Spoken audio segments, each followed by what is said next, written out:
हिंदू मंदिरों और उनकी संपत्तियों पर राज्य का नियंत्रण स्वतंत्र भारत का अब तक का सबसे बड़ा आर्थिक रूप से नुकसान पहुंचाने वाला घोटाला है।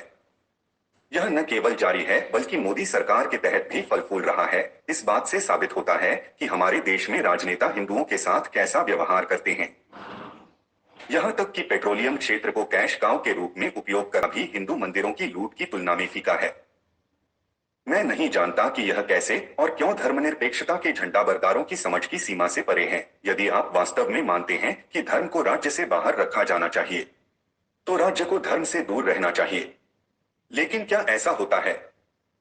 धर्मनिरपेक्षता धर्म और राज्य का पूर्ण अलगाव है।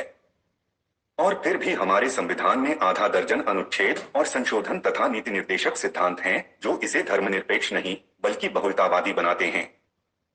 दरअसल धर्मनिरपेक्ष शब्द हमारी संविधान की प्रियम्बल में आपातकाल के दौरान इंदिरा गांधी द्वारा डाला गया था। यह अंबेडकर के संविधान में नहीं था। हमारा राज्य खुद को धर्मनिरपेक्ष घोषित करता है, लेकिन बेशर्मी से ऐसा है नहीं। वह हिंदू पूजा स्थलों को तो शासित और नियंत्रित करता है, लेकिन बाकी धर्मों के पूजा स्थल पर इनका कोई बस नहीं चलता। उनके लिए तो पर्सनल लॉ बोर्ड और वक्फ प्रॉपर्टी एक्ट जैसे स्पेशल कानून बनाए गए हैं।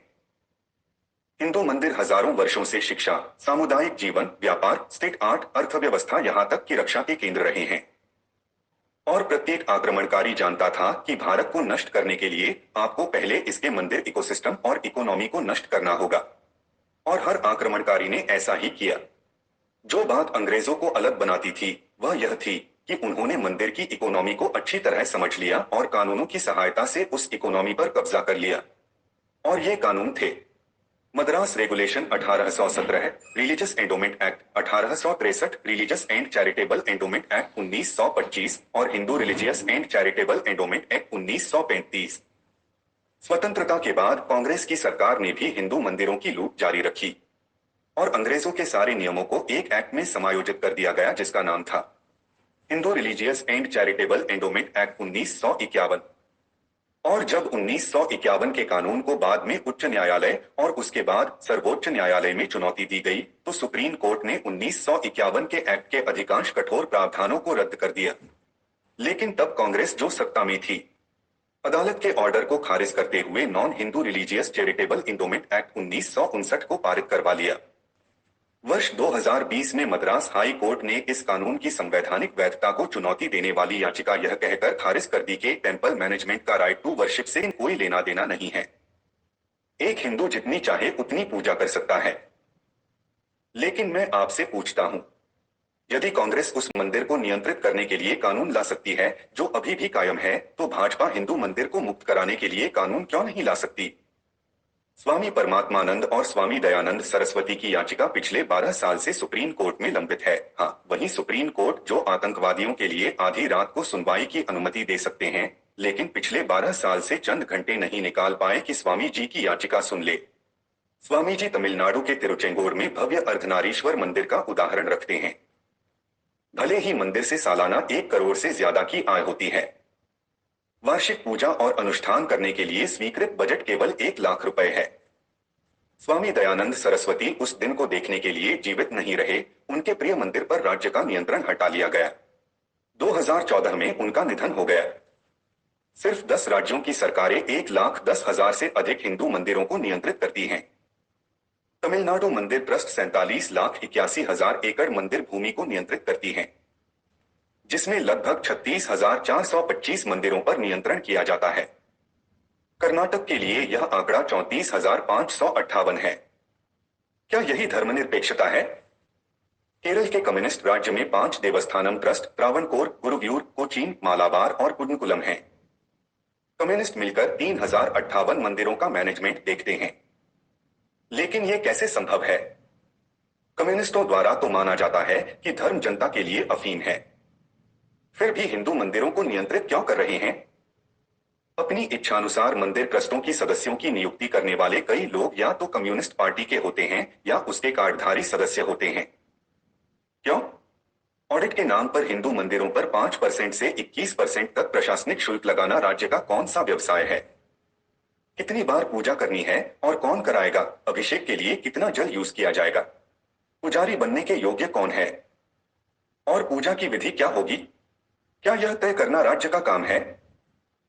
क्या मंदिर की हजारों एकड़ जमीन पर कब्जा करना और फिर उसका किराया बटोरना राज्य राज्य सरकार का काम है? क्या अब सरकार महंतों को बताएंगी कि उन्हें पूजा कैसे करनी है? याचिकाकर्ता टी आर रमेश के अनुसार दशकों से हिंदू मंदिरों पर लाखों करोड़ रुपए का कानून लागू होने का अनुमान है। तमिलनाडु सरकार को प्रति वर्ष कम से कम 6,000 करोड़ की आय होनी चाहिए। मंदिर की 2.44 करोड़ वर्ग फुट भूमि से यह केवल 58 करोड़ कमाता है, 1% भी नहीं। रामेश्वरम मंदिर तमिलनाडु के सबसे अमीर मंदिरों में से एक है, जिसके पास चेन्नई में 600 एकड़ से अधिक की प्रमुख संपत्ति है। राज्य के रिकॉर्ड बताते हैं कि इसमें 473 डिफॉल्टर हैं और इसकी अधिकांश भूमि पर अब अतिक्रमण हो चुका है। और ये सिर्फ एक राज्य की कहानी है। इस घाटे और राजस्व सृजन के कारण हिंदू मंदिर उस पर पैसा खर्च करने में सक्षम नहीं है जिस पर वे वास्तव में पैसा खर्च करना पसंद करते हैं, जैसे पाठशाला, स्कूल, कॉलेज, गौशाला, फेलोशिप और छात्रवृत्ति अनाथालय खोलना। हालांकि अन्य धर्म और उनके पूजा स्थल अपना पैसा बिना बोझ के खर्च करते हैं।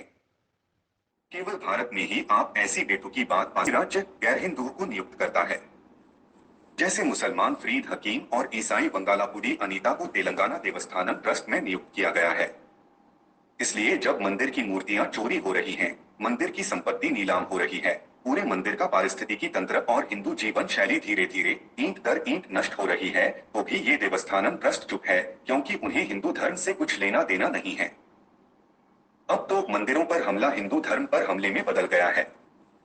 कल्पना कीजिए कि एक हिंदू पुजारी या राजनेता जामा मस्जिद या सेंट फ्रांसिस चर्च को नियंत्रित और निर्देशित कर रहे हैं। अगर ऐसा होता है तो शायद हमारी न्यायपालिका वास्तव में आधी रात को सुनवाई करेगी, धर्मनिरपेक्षता की मौत पर आंसू बहाएंगी। और मजेदार बात यह है कि ये वही बेवकूफ हैं जो भारत को हिंदू राष्ट्र कहते हैं, लेकिन हिंदू पूजा स्थलों पर राज्य के नियंत्रण पर पूरी तरह से चुप हैं। वो कभी रुककर पूछते नहीं कि एक मिनट, यह किस तरह की धर्मनिरपेक्षता है? आप दशकों तक हज सब्सिडी प्रदान कर सकते हैं। आप भव्य इफ्तार पार्टियों की मेजबानी के लिए करदाताओं के पैसे उड़ाते हैं। अमों में केवल 1.4% दलित छात्र और 0.25% दलित शिक्षक हैं। हजारों मौलवियों को मासिक वेतन देने के लिए राज्य के खजाने को लूटें। सरकार द्वारा संचालित यूजीसी से उन अल्पसंख्यक संस्थानों को वित्त पोषित करने के लिए कहें जो ईसाइयों के लिए 50% सीटें आरक्षित रखते हैं। आपने शाहबानो मामले में मुसलमानों को खुश करने के लिए सुप्रीम कोर्ट के फैसले को पलट दिया था। विशेष रूप से हिंदू मंदिरों से हजारों करोड़ रुपए लूटे। हिंदू मंदिर की हजारों एकड़ भूमि पर कानूनी कब्जा रखें, लेकिन करतारपुर कॉरिडोर के लिए करदाताओं का सैकड़ों करोड़ रुपए खर्च करें। और ये सब है। राज्य कोई हस्तक्षेप नहीं कर रहा। ये सब धर्मनिरपेक्षता है। महान महाकालेश्वर मंदिर, इसके राजस्व और रियल्टी को राज्य सरकार द्वारा महाकालेश्वर मंदिर अधिनियम 1980 के माध्यम से सख्ती से नियंत्रित किया जाता है। पुजारियों की नियुक्ति से लेकर प्रसादम लड्डू के आकार तक भी। 22 अप्रैल से अब तक तिरुपति का हुंडी संग्रह 700 करोड़ रुपए रहा है। अब इसकी संपत्तियों का सरकारी मूल्यांकन सामने आ गया है। 7,123 एकड़ की कीमत 85,705 करोड़। लेकिन धर्मनिरपेक्षता का मतलब है कि यह मंदिर religious and charitable endowment act के अंतर्गत आता है। आंध्र प्रदेश उच्च न्यायालय ने 5 लाख या उससे अधिक आय वाले 100 प्रदेश हिंदू धार्मिक संस्थानों को अपनी आय का 21.5% एंडाउमेंट डिपार्टमेंट को भुगतान करने का आदेश दिया। कोई प्रश्न नहीं पूछा, न कोई दलील सुनी गई। अब राज्य ने धर्मिका परिषद के गठन के आदेश जारी कर दिए हैं। ये कठोर शक्तियां मंदिर ट्रस्ट बोर्डों को और भूमि पट्टों का विस्तार करने की हैं। क्या यही धर्मनिरपेक्षता है? 2 साल से अधिक समय बीत चुका है जब तमिलनाडु सरकार ने मद्रास उच्च न्यायालय को सूचित किया कि 11,999 मंदिर उसके नियंत्रण में हैं। एक के पास भी पूजा करने के लिए पर्याप्त पैसे नहीं हैं। लेकिन मैं फिर पूछता हूं, सुप्रीम कोर्ट के फैसले को बड़े पैमाने पर खारिज करते हुए, यदि कांग्रेस 1959 में हिंदू मंदिरों को नियंत्रित करने के लिए एक कानून ला सकती है, तो वह अभी भी कायम है। भाजपा क्यों नहीं कर सकी? पिछले 8 वर्षों में मोदी इसे खत्म करने के लिए कानून क्यों नहीं ला सके? मोदी सरकार ने पिछली सरकार की तुलना में अधिक हिंदू मंदिरों को राज्य के नियंत्रण में क्यों लाया है? क्यों मोदी सरकार काशी की तरह 350 करोड़ की लागत से मंदिर कॉरिडोर बनाने की बात करती है? भोले भाले हिंदुओं को समझना चाहिए कि यदि सरकार हिंदू मंदिरों पर नियंत्रण छोड़ देती है तो देश के हर मंदिर में ऐसे बड़े बड़े कॉरिडोर बन सकते हैं डॉक्टर आनंद रंगनाथन के मुताबिक एक हिंदू मंदिर को सार्वजनिक रूप से एक कंपनी के रूप में सूचीबद्ध किया जाना चाहिए।